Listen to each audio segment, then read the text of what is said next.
Everyone. Welcome back to the Inn of Planar Crossroads, and as our adventure academia discussions in our house specials type of series.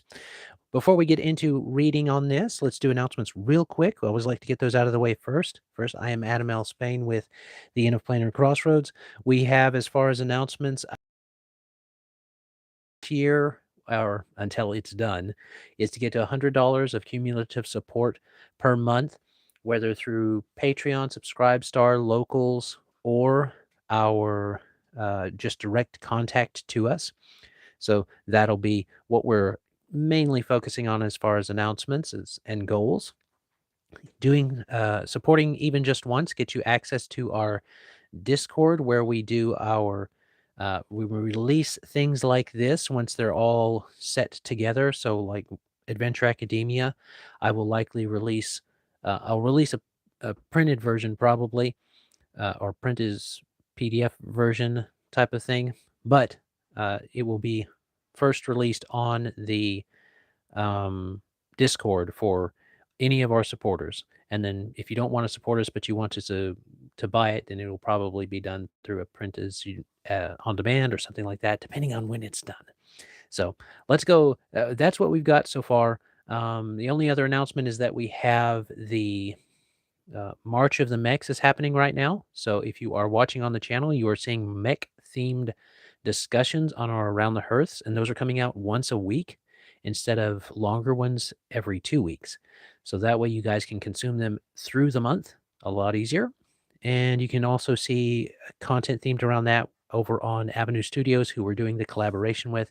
And next month, we've actually got some people that are a couple other channels that will be with us on the chat. So that'll be fun.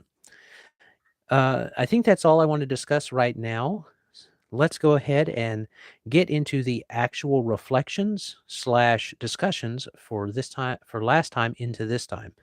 So what I did this time, and I think I'm going to be doing that a bit more until I need to do something a little different.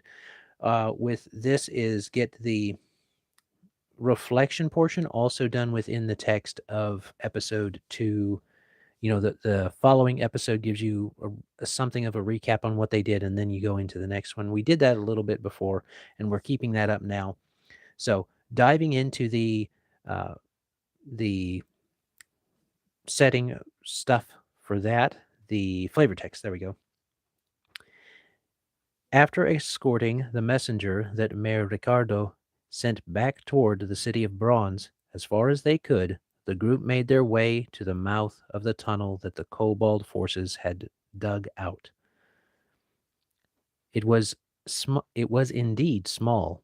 While most of the dragon slayers had little trouble going through the opening, Wilhelm, who had seemed to have grown to his full minotaur height after fighting Grum, had to squeeze through. After a bit of sneaking about with Devereux's serpent form, they were able to discern that of the branching tunnels, the second on the left, which led steeply downward, would likely be best.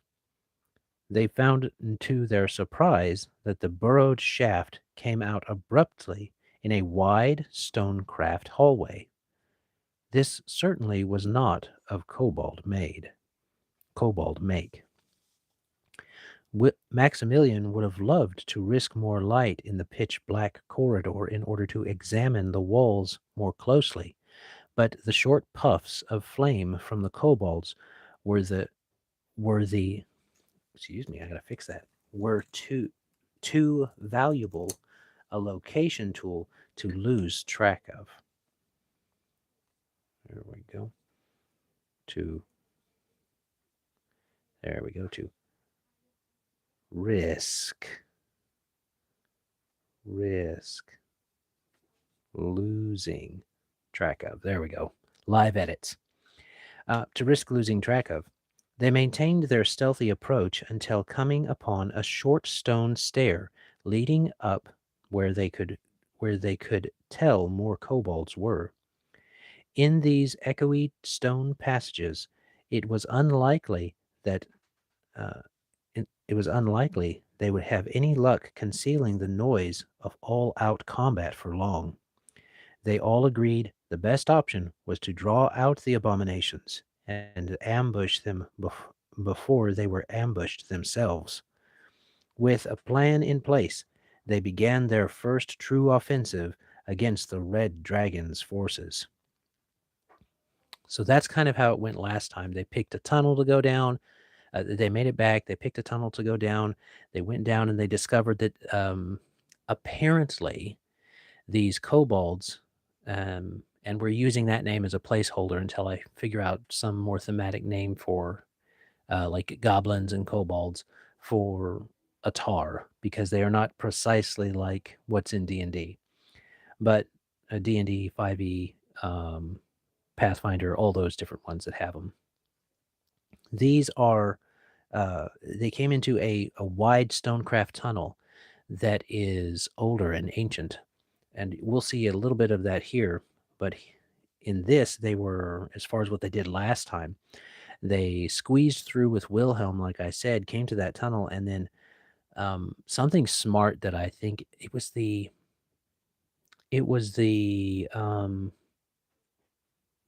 older class.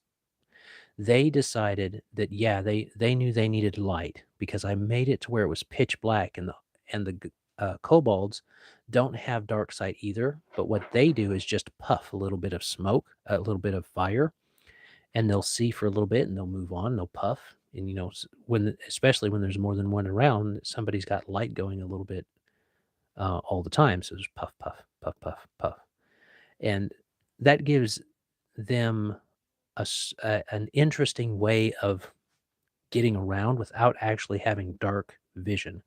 And I don't want to have dark vision too prominent in this setting because it makes it a bit more tricky. It makes darkness more threatening, which I think is a fun thing to keep into your games if you're going to do dungeon exploration, which this will be right here for sure.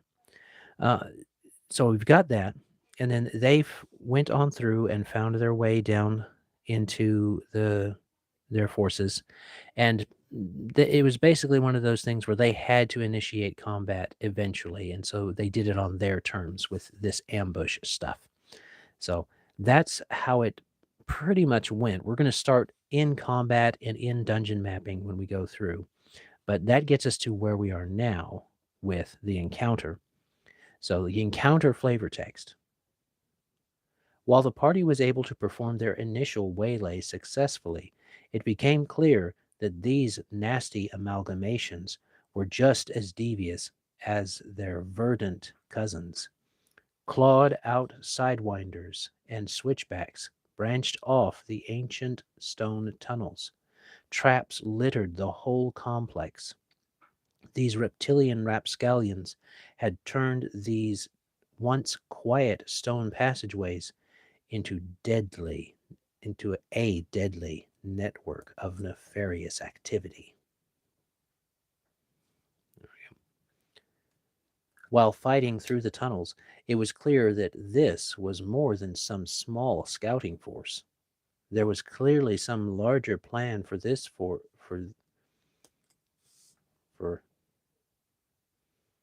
I'll have to fix that. There was clearly some larger plan for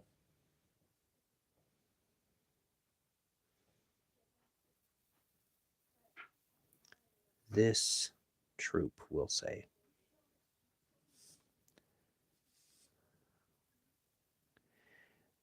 There we go. There was clearly some larger plan for this troop than simply raiding a few caravans, and the adventurers quickly realized that they had come none too soon to prevent a grander threat being realized on the Centerland.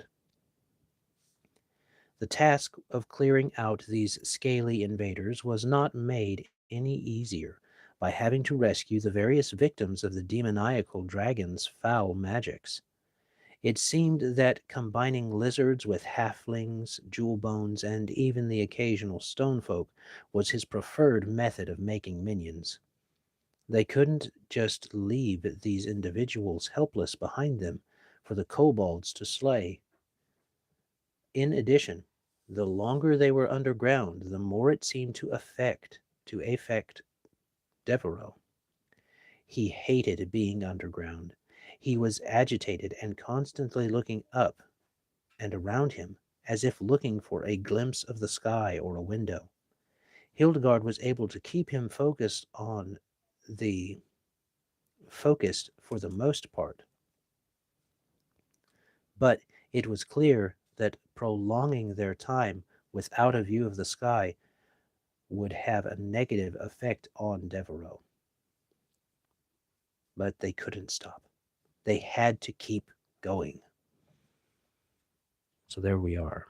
We have this setup, and I'm putting this in here so the kids will start to understand in a similar way to to how I put in the fire crystal stuff, and how Maximilian got a cracked water orb as a gift. We see here this being, I'm adding in complications that don't have anything to do with the um, power of monsters alone. And that's something that can be done to add weight to the story for your players without having to actually increase hit dice difficulty or increase the number, of damage dice that something's rolling. Changing up these environmentals, because if you remember when we showcased Devereux, um, when he was first made, we put in that star sight as being something he uses for premonition.